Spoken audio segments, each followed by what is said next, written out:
Law and order మీరున్న టైంలో ఎట్లా ఉండే, రోడ్లు ఉండేనా? ఇప్పుడు ఇవన్నీ ప్రశ్నలు ప్రజలు అడుగుతారు.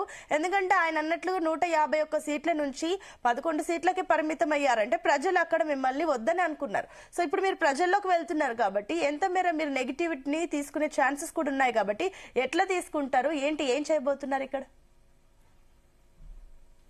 ఇక్కడ ఆంజనేయ రెడ్డి గారు కానీ లేదంటే మస్తన్ గారు కానీ చెప్పినట్టుగా మేము అబద్ధాలు ఆడవలసిన పని మాకు ఏమి లేదు మేడం. జగన్మోహన్ రెడ్డి గారు అనే వ్యక్తి అబద్ధాలు ఆడితే కనుక 2014లోనే సీఎం అయ్యేవాడు. ఆ రోజున ఒక్క మాట పెన్షన్ విషయంలో గాని రైతులకు రుణమాఫీ విషయంలో గాని నేను ఇది చేస్తాను అని ఒక మాట అనుంటే, అబద్ధం మాట అనుంటే 2014లోనే ఆ రోజున సీఎం అవుతురు. ఆ రోజున ఎక్కడ కూడా జగన్మోహన్ రెడ్డి గారు మేము అబద్ధం ఆడము, మేము చెప్పిందే చేస్తాము, చేసేదే చెప్తామని చెప్పేసి ఆ రోజు చెప్పారు. ఈ రోజు ఆంజనేయ రెడ్డి గారు కానీ లేకపోతే మస్తాన్ రావు గారు అని అంటున్నారు అమ్మఒడి పథకం అందరికీ వర్తిస్తుందని. అమ్మఒడి కాదండి, తల్లికి వందనం. సరే, తల్లికి వందనం అందరికీ వర్తిస్తుంది అంటున్నారు. మరి కోతలు ఏంటంటుంటే దానికి సమాధానం లేదు. నిండు శాసనసభలో శాసన మండలిలో నేను అడిగాను, తల్లికి వందనం పథకం మీరు పెట్టారు, కరెంటు బిల్లు ఎక్కువ వస్తే కట్ చేస్తున్నారు, ఫీజు రీయింబర్స్మెంట్ కట్ చేస్తున్నారు, దీనికి సమాధానం చెప్పమంటే నారా లోకేష్ గారి దగ్గర సమాధానం లేదు, ఆయన విరుసుకుపడిపోతూ ఉంటాడు. ఇకపోతే 2 సంవత్సరాలు అయింది గవర్నమెంట్ వచ్చి, ఒక్క కొత్త పెన్షన్ అయినా సరే మీరు ఇవ్వగలిగారా?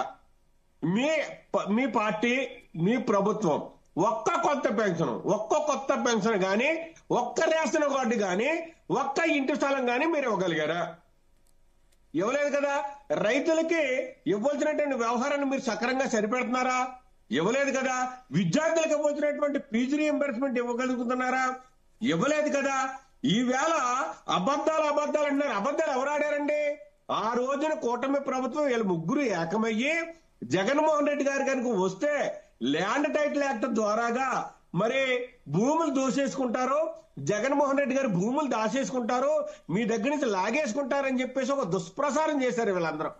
మరి ఈ రోజు అదే రీసర్వేని ఆ రోజు జగన్మోహన్ రెడ్డి గారు పేదలకు గాని లేకపోతే పెద్దలకు గాని రైతులకు గాని ఏదైతే భూమి ఉందో క్లియర్ గా సర్వే చేసి క్లియర్ గా విభేదాలు లేకుండా ఎక్కడికెక్కడ చక్కగా ఆ భూములు ఎవరికాళ్ళు కట్టబెట్టే ప్రయత్నంలో రీసర్వే పేరు మీద తీసుకొస్తే ఆ రీసర్వేని ల్యాండ్ టైటిల్ యాక్ట్ చాలా దుర్మార్గమైంది, జగన్మోహన్ రెడ్డి గారు తీసేసుకుంటాడు భూములు అని చెప్పి దుష్ప్రచారం చేసింది మీరు. కానీ ఒక పాయింట్, సరే దుష్ప్రచారాలు ఎన్ని చెప్పినా మీరు ఒక మాట అన్నారు ఇజ్రాయెల్ గారు, మీరు ఒక పాయింట్ అన్నారు, మేము చెప్పింది చెప్పినట్టే చేస్తాం, మేము అబద్ధాలు మాట్లాడలేదన్నారు. సరే, మీరు చెప్పింది చెప్పినట్లు ఇచ్చారు, మీరు హామీలన్నీ చెప్పారు, నెరవేర్చారు. కానీ మీరు అన్ని హామీలు ఇచ్చి నెరవేర్చినా కూడా ప్రజలు వద్దనుకున్నారు కదా.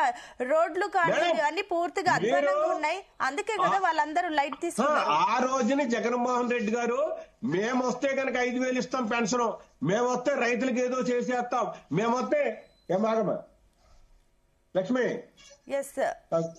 మేము వస్తే అమరావతిని డెవలప్ చేసేద్దామని చెప్పినటువంటి పెద్ద మనుషులు ఈవేళ అమరావతి దగ్గర 30,000 ఎకరాలు తీసుకున్నారు.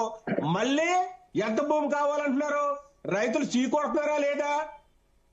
ఒక్కసారి ఆలోచించండి. ఎందుకంటే జగన్మోహన్ రెడ్డి గారు చెప్పిందే చేస్తారు, చేసిందే చెప్తారు తప్ప ఇలాగ అబద్ధాలు ఆడరు. ఇంకా మస్తాన్ రావు గారు చెప్తున్నారు పవన్ కళ్యాణ్ గారికి ఆదరణ ఉందని. అసలు పవన్ కళ్యాణ్ గారి పవర్ ఏంటి? పవన్ కళ్యాణ్ గారు ఈ గవర్నమెంట్ లో ఆయన రోల్ ఏంటి? ఆయన ఏ విధంగా స్పందిస్తున్నాడో, ఆయన సినిమాల మీద ఉన్నటువంటి శ్రద్ధ ప్రభుత్వం మీద ఉందా లేదని ఒకసారి ఆత్మ పరిశీలన చేసుకోవాలి మీరు. ప్రజలు పిఠాపురం వెళ్ళండి, ఆయన నియోజకవర్గం పిఠాపురం వెళ్ళండి, ఆయన ఏం అభివృద్ధి చేస్తున్నాడో, ప్రజలు ఏ రకంగా రియాక్ట్ అవుతాడు అనేది ఒకసారి మీరు చూడండి. అంతే తప్ప ఆంజనేయ రెడ్డి గారు చెప్పినట్టుగా మేము అబద్ధాలు చెప్పడం ఏంటంటే, ఆ రోజున మేము అంచెలంచెలుగా పెన్షన్ పెంచుతామన్నాము, మేము అంచెలంచెలుగా పెన్షన్ పెంచాము, పెంచి చూపించాము. మీరు పెన్షన్ ఇస్తానన్నారు, ఇవాళ నిరుద్యోగ వృత్తి ఇస్తానన్నారు, ఒక్క ఉద్యోగం తీయలేదు. డిఎస్సి తీశారు, డిఎస్సీలు కూడా పొరపాట్లు ఉన్నాయి. సరే పోనీ మీ హయాంలో ఉద్యోగాలు వచ్చాయా? 160,000 మందికి ఉద్యోగాలు ఇచ్చారు మేడం. 50,000 మందికి ఆర్టీసీ కార్మికుల్ని మరి చట్టబద్ధత చేసి ప్రభుత్వ ఉద్యోగులుగా తయారు చేశారు జగన్మోహన్ రెడ్డి గారు. సెక్రటరీలు చేశారు, అభివృద్ధి అంటున్నారు. మరి పోర్టులు తయారు చేయలేదా? సచివాలయాలు నిర్మించలేదా? మరి వెల్నెస్ సెంటర్లు నిర్మించలేదా? నాడు నేడు ద్వారాగా పాఠశాలను బాగు చేయలేదా? ఇవన్నీ మీకు కనిపించట్లేదా? మీరు ఈ రోజు పాఠశాలకు వెళ్ళండి, ప్రభుత్వ పాఠశాలకు వెళ్ళండి, ఒక పెయింట్ వేసినటువంటి పరిస్థితి లేదు. కానీ ఆ ఒక రోజునే మాట, అప్పుడు 20,000 రూపాయలు. నారా లోకేష్ పాదయాత్ర చేస్తే అప్పుడు ఇదే వైసీపీ ఇవన్నీ డ్రామాలు ఆడుతుందని చెప్పేసి కమెంట్లు వేశారు. మరి ఇప్పుడు అది మీకు కూడా వర్తిస్తుంది కదా? ఎందుకు డ్రామాలు ఆడతాం? ప్రజల దగ్గరికి వెళ్తాం, ప్రజల యొక్క సమస్యలు తెలుసుకుంటాం, మళ్ళీ ప్రజలకు ఏం కావాలో మేము తెలుసుకుంటాం. అదే రేపొద్దున మేము ప్రభుత్వం వస్తే కనుక అవన్నీ నెరవేర్చడానికి మేము ప్రయత్నం చేస్తాం. ఓకే అండి, నేను మళ్ళీ వస్తాను.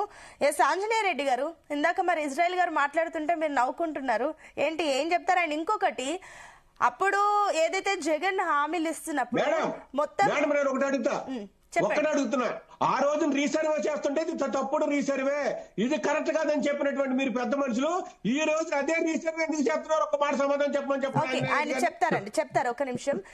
ఆంజనేయ రెడ్డి గారు, ఒక పాయింట్ ఏంటంటే కూడా సరే, అప్పుడు జగన్ ఏవైతే హామీలకు సంబంధించి అమలు చేస్తున్నాయో అన్ని పూర్తిగా మరో శ్రీలంక లెక్క తయారైపోతుంది ఏపీ, పూర్తిగా అప్పుల కుప్ప చేసేస్తున్నారు, అసలు ఏమి లేవు నిధులు అని చెప్పేసి అన్న మీరే ఇప్పుడు అదే కూటమి ప్రభుత్వం అంతకంటే రెట్టింపు ఇస్తుంది, పథకాలు కానీ హామీలు కానీ ఇవన్నీ కూడా అంతకంటే ఎక్కువ ఇస్తున్నారు. మరి ఆర్థిక సంక్షోభాన్ని ఎట్లా దాటుకుని వెళ్తున్నారు? అప్పుడు శ్రీలంకలా మరో శ్రీలంకలా అవుతుందన్న మీరే, ఇప్పుడు అవ్వదా పరిస్థితి?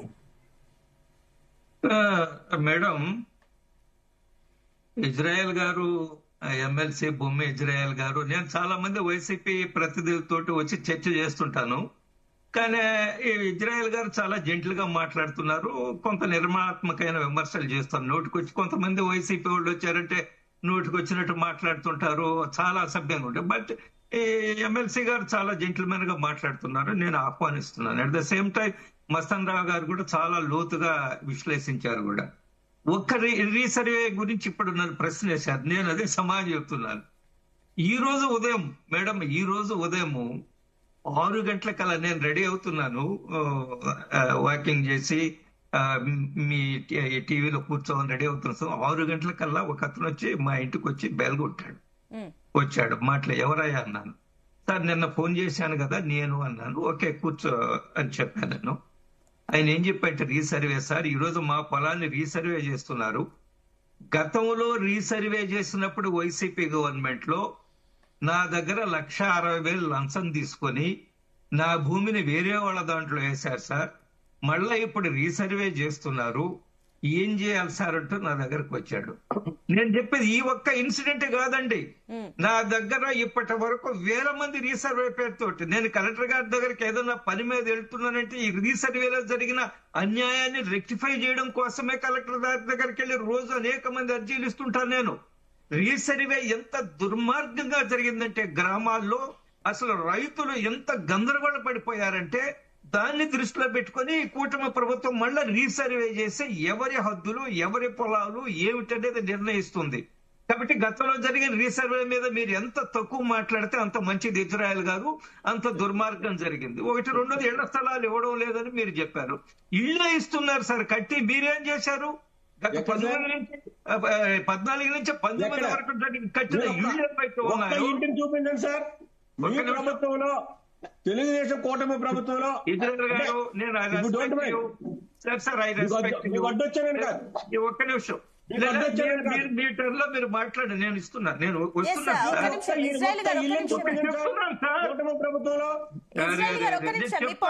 సమాధానం ఇస్తారు, చెప్పండి.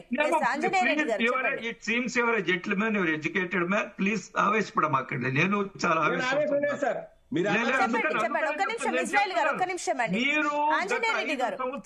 చేసిన విధ్వంసం ఏదైతే ఉందో, వేలాది ఇళ్లు, లక్షలాది ఇళ్లు కట్టి అవి ఎవరికైతే లబ్ధిదారులకు ఇవ్వకుండా మీరు ఆపారో ఆ ఇళ్లను మళ్ళా రిపేర్లు చేసి మళ్ళా ఇప్పుడు లబ్ధిదారులకు ఇస్తున్నారండి.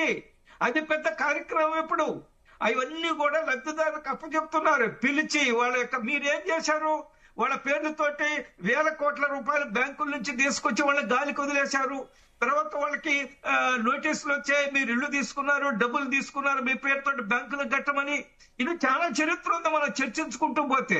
కాబట్టి ఇళ్లు విషయం దయచేసి మీరు ఎంత తక్కువ మాట్లాడితే అంత మంచిది. రీసర్వేల గురించి ఎంత తక్కువ మాట్లాడితే అంత మంచిది. ఒకటి. రెండవది నేను చెప్తున్నాను, నేనేమంటున్నా అంటే నేను ముందే చెప్పాను, మాజీ ముఖ్యమంత్రి పాదయాత్ర చేయడంలో ఎవరికి అభ్యంతరం ఉండవలసిన అవసరం లేదు. కానీ ఆయన ఎన్నిక చేసిన ప్రజలు ఎవరైతే ఉన్నారో అసెంబ్లీకి పంపించారో ముందు దాని బాధ్యత నెరవేర్చమనండి, అసెంబ్లీకి రమ్మనండి. మీరేమంటారు, మేము వస్తే అది కౌరవ సభ అయిపోతుంది, మాకు మైక్ ఎవరు, మమ్మల్ని మాట్లాడి ఓకే మాట్లాడినాం, అప్పుడు ప్రజల దగ్గరికి రండి. మీరు మమ్మల్ని అసెంబ్లీకి వెళ్ళాం, మేము మమ్మల్ని మాట్లాడనివ్వలేదు, మీరు సానుభూతి పొందుతారు, ఇంకా మీకే అనుకూలం అవుతుంది. కానీ మీరు అసెంబ్లీకి రావడానికే సిద్ధంగా. కారణం ఏంటంటే అసెంబ్లీకి వస్తే మీరు గత 5 సంవత్సరాలు చేసిన తప్పుల మీద అంతా చర్చ జరుగుతుంది, దానికి మీరు ముఖం చూపించుకోలేరు, మీరు సమాధానం చెప్పలేరు. అందుకనే మీరు అసెంబ్లీకి అవాయిడ్ చేస్తున్నారు, మీరు ప్రజల్లోకి వెళ్ళి పాదయాత్రలు చేస్తున్నారని చెప్పారు. రెండోది, ఎంత అబద్ధాలు చెప్తారు మీరంటే, మీరు ఏం చెప్పారు, నేను పంపించమంటారు వీడియోలో, నేను 2024 ఎన్నికల్లో పూర్తి మద్య నిషేధం చేయిందే ఎన్నికలకు రానని చెప్పారు. కానీ చేశారా? ఓ దశల వారి మద్య నిషేధం అన్నారు. ఎన్ని దశలు చేశారు? ఏ దశలో 24 వరకు వచ్చింది?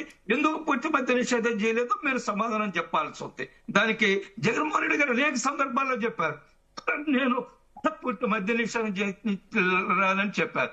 ఒకటి. రెండోది, మీరు ఓపీఎస్ ఓల్డ్ పెన్షన్ స్కీమ్ కి నేను వచ్చిన వెంటనే చేస్తా అన్నారు. సరే, అది చర్చనీయాంశము, అది వివాదాంశము, దాన్ని పక్కన పెడతాం. మీరు అనేక విషయాల్లో మీరు ఇప్పుడు ఈ రోజు వచ్చిన తర్వాత ఏం చెప్పారో, మద్యం కుంభకోణం ఎంత పెద్దది, 3,500 కోట్ల రూపాయలు బయటికి తీశారు ఈ ప్రభుత్వం. నా లెక్కలు అయితే అది ఇంకా 2-3 రెట్లు ఎక్కువే ఉంటుంది. మీరేం చెప్పారో, మద్యం కుంభకోణమే జరగలేదన్నారు. మాజీ ముఖ్యమంత్రి జగన్మోహన్ రెడ్డి గారు చెప్పారు కుంభకోణమే లేదని. కానీ వీడియోలు ఏమొచ్చాయి, ఆ వెంకటేష్ చౌదరి, వెంకటేష్ నాయుడు అని ఆయన ఈ మద్యం కుంభకోణానికి సంబంధించిన 1,000 కోట్ల రూపాయలు ఆ డంప్ లో ఆయన నిలబడి వాటి మీద చేతులు పెట్టి ఆయన విన్యాసాలు చేస్తున్నది మనం చూసామా? కాబట్టి మద్యం కుంభకోణం జరగలేదా? దాన్ని ఇప్పటికీ మీరు ఖండిస్తున్నారు. 9 కోట్ల రూపాయలు మనకి తెలంగాణలో దొరికింది, అవన్నీ కూడా మద్యం కుంభకోణం